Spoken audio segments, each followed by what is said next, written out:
people would kind of make the rounds. They would go to the Baptist church, the Methodist church, the Catholic church, and on the same day to get food from their food pantry. Sure. And the pastors finally got together and said, maybe there's some other way we can do this. Welcome to the Discover Montcalm Podcast, where we are going to look at the communities, the businesses, the attractions, and the people that make up Montcalm County. Here is your podcast host, Dwayne Weed. Hello, and welcome to the Discover Montcalm Podcast. My name's Dwayne. I'm your host and producer. You can find us on Instagram, Facebook, and YouTube at Discover Montcalm Podcast, as well as discovermontcalmpodcast.com. My guest today is Fred, and we've had him on before, but when I reached out to Helping Hands in Howard City, lo and behold, Fred showed up. I think you have your fingers in a few things around this area. A few, yes, a few that's things. true. So today you're representing Helping Hands in Howard City. Let's go back and talk a little history. What year did Helping Hands get started in the Howard City area? Yeah, it was 1990 when we first kind of organized as a group, and then we opened the pantry the following year. Okay. And that was downtown Howard City at that time, correct? Correct. Yep, we were in a building that was owned by the Seventh-day Adventist Church. They had a group of ladies that, collected clothing and shipped it overseas in the basement down there, and they rented it to us for $1 a year. Okay. And then finally agreed to sell it to us for $10,000 back, 30 years ago probably, something like that. So. Okay. Sticking on the history here, there's always a why, and I think sometimes people find a need and then they figure out why we should do this. Were you part of the early bringing this together, or who kind of said one day, I think we need this in our area? Who were some of the people that were involved? Sure. Well, originally what was happening is, people, the different churches had food pantries in their churches. Mm-hmm. And, people would kind of make the rounds. They would go to the Baptist church, the Methodist church, the Catholic church, and on the same day to get food from their food pantry. Sure. And, the pastors finally got together and said, maybe there's some other way we can do this. Okay. And so, it was an opportunity for really the lay people from all the churches to get together and start this food pantry, Helping Hands. And originally, some of the original people were Carolyn Hollenstein was very instrumental, Dorothy Ravel, again, old Howard City names, Rich Pease, myself, Cindy Kennedy was involved as well from the beginning. So just a very diverse group from the community and from the different churches within the community to create one common food pantry where you go to the churches and they said, no, you go up to Helping Hands now, and they've got a food pantry up there. So it sounded like consolidating. Yes. Bringing it into one place for all to use. Correct. Which is pretty cool.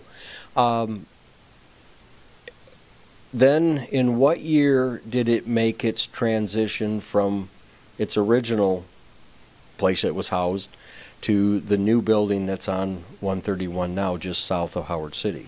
Yeah, we've been in the new building now for about 10 years now in the new building there. So okay, but 2014-ish? Somewhere, I think that's correct. I think it was 2014. Okay. Yep. Can you kind of give us an idea? I mean, we jumped right into the history. I jumped right into the history. What is the purpose of Helping Hands in the Howard City Panhandle area? Yeah, I mean, we are a community-based food pantry. We serve primarily residents of the Tri-County area school district. Our policy really is we provide a 3-day supply of emergency food. We're supposed to be for emergencies only. Mm-hmm. And that's kind of the concept, but in reality, a lot of people come every month.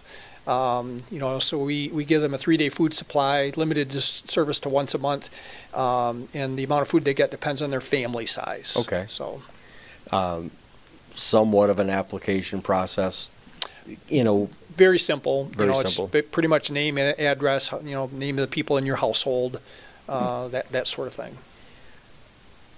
You've been involved for a while. well, for a long while.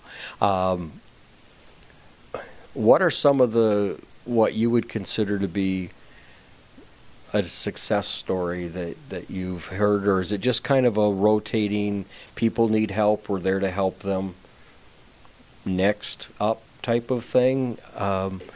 I don't even really know where I'm going with this question, but obviously you've been around for many years, and there's still a need. How many people do you serve on average in a given year? Going back to the question of success stories, again, we have, we have people that come every month, and we serve them. We've been serving them for decades, and but some of the encouraging things are when we have somebody that comes in and gets served, and they're really in a dire situation, never been to a food pantry before, right? And just really grateful, to hear that gratitude from someone who's in a tough spot on a limited basis, and then the next thing you know, they're contributors to the food pantry. Either they're working as a volunteer, or they're donating, or those are things that are really encouraging for us. So. But right now, we've been operating for, 34 years almost as a food pantry, and we're serving, 150 to 200 families a month. 2024 is our busiest year we've ever had. In total, we're going to serve probably 7,000 people by the time we get to the end of the year through the pantry this year. Now, some of those people are, the same people every month, but if we count how many people we serve through the course of the year, it's going to be about 7,000 people over a 12-month period. And it's good that you're there. I mean, there's other resources out there, but as far as your market reach, I don't know if you've got borders that you will reach out so far. What is your region that you're covering? Great question. Generally, we're serving people in the Tri-County School District, or if one of our supporting churches refers someone to us, we will serve them. One of the guidelines from Feeding America, where we get a good part of our food, is, you don't turn anyone away that needs food. So if someone comes in and they're from Flint, we're going to give them some bread and peanut butter and whatever. We're going to give them some kind of food, and then we can't serve everybody in the whole country through Howard City Food Pantry. There are other resources in other areas, so we've got to have some kind of a reasonable limitation. So that's kind of how we do it for a guideline. Always comes down to funding. Everything comes down to funding. What are some of your funding sources, and how would somebody contribute if they wanted to? Because you mentioned sometimes people come in dire straits and then become a volunteer, or maybe put some financial into it. How can somebody contribute, and how are you funded? Yep, great question. We are very, very blessed in this community. I mean, we have a lot of support individually from our area churches and whatnot. So we're I think one of the best supported food pantries in Montcalm County. We really aren't doing any governmental funding anymore. We were working through United Way a little bit, but primarily our funding is through the area churches and through private donors. We do some fundraising events, like every year we do a benefit sing. This year it was down at Resurrection Lutheran Church a week ago. Paul Eichenroth's instrumental with a crop walk that happens every year that raises funds. Again, we've just got a really faithful group of supporters. A lot of groups within the churches do things specifically for Helping Hands. We get donations that way. Again, we're very, very grateful. So, how does somebody... Do you have a website? What are some of the, contact us information that you can share? Yeah.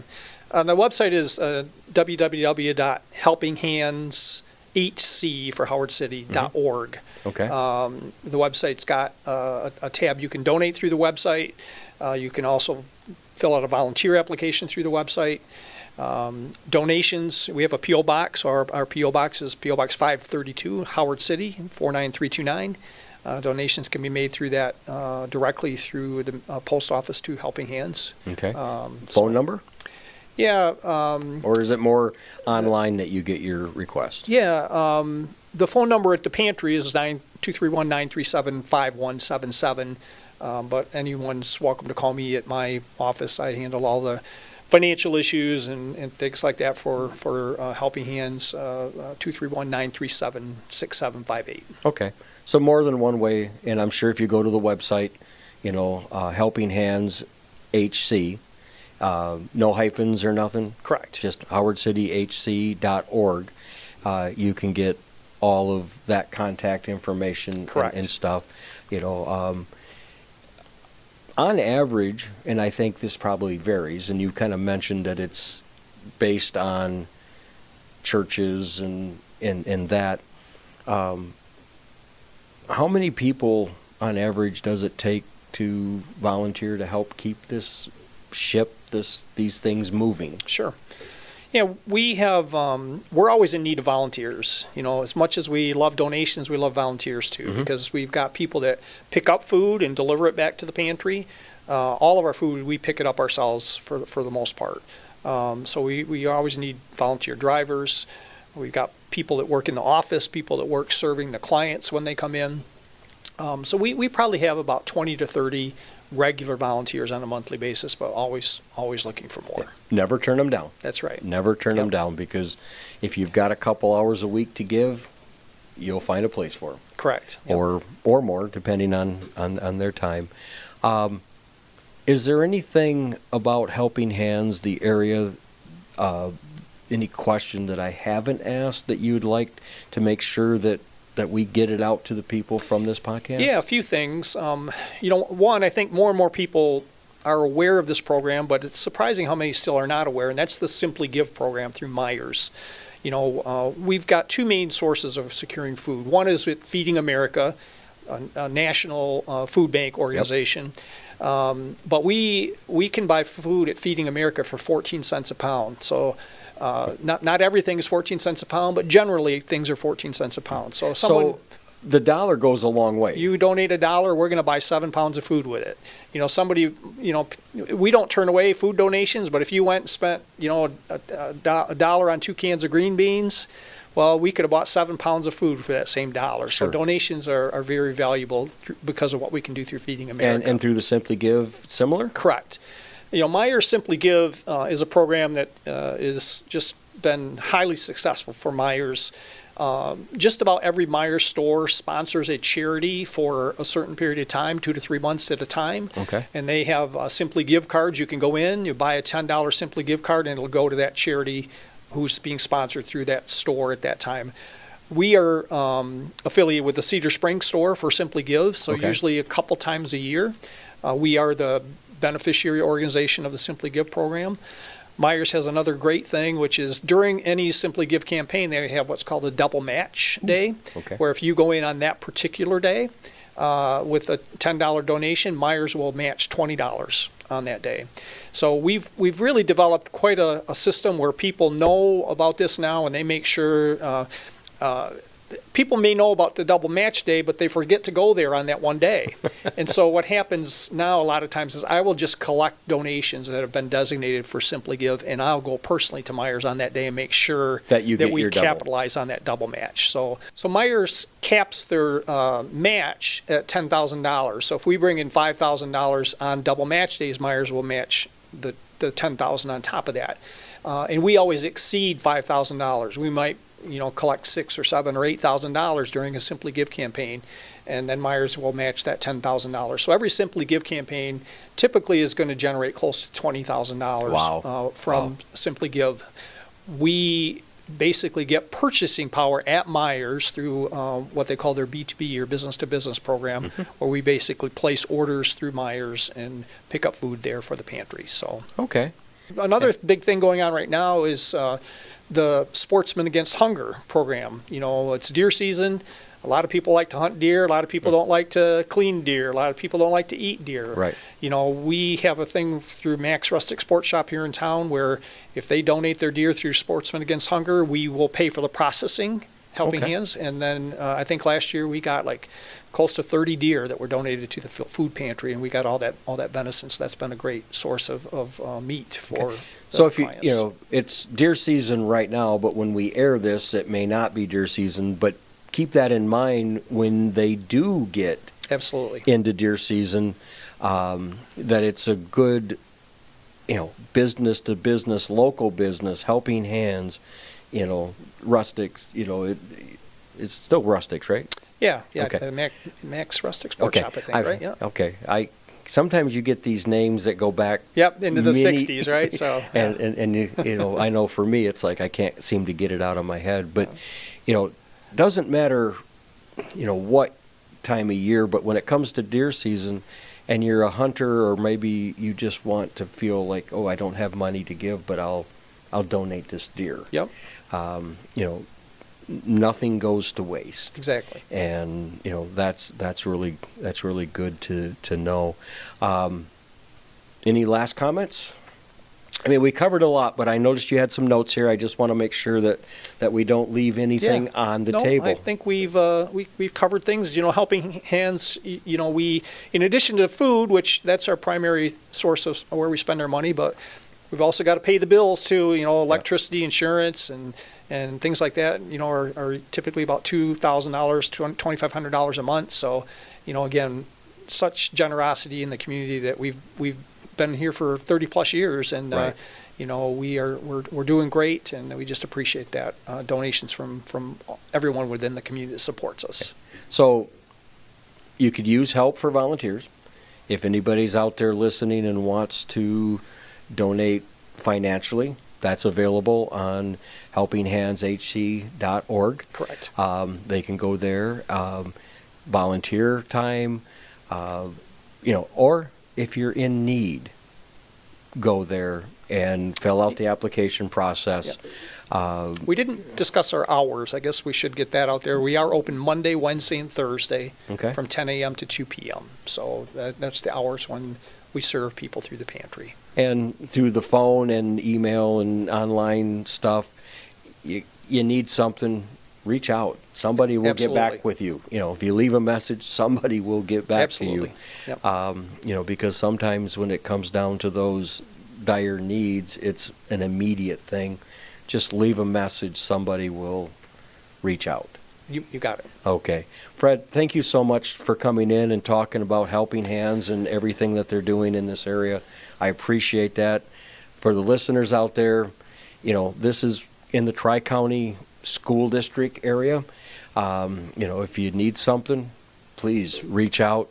They're here to help you. And on that note, remember to buy and shop locally. The Discover Montcalm podcast is brought to you by WGLM 106.3 FM, Be More Media, West Michigan Technology and Design Solutions, and DW Video. Connect and follow the Discover Montcalm podcast on Facebook, Instagram, and YouTube. Check out all our episodes at discovermontcalmpodcast.com.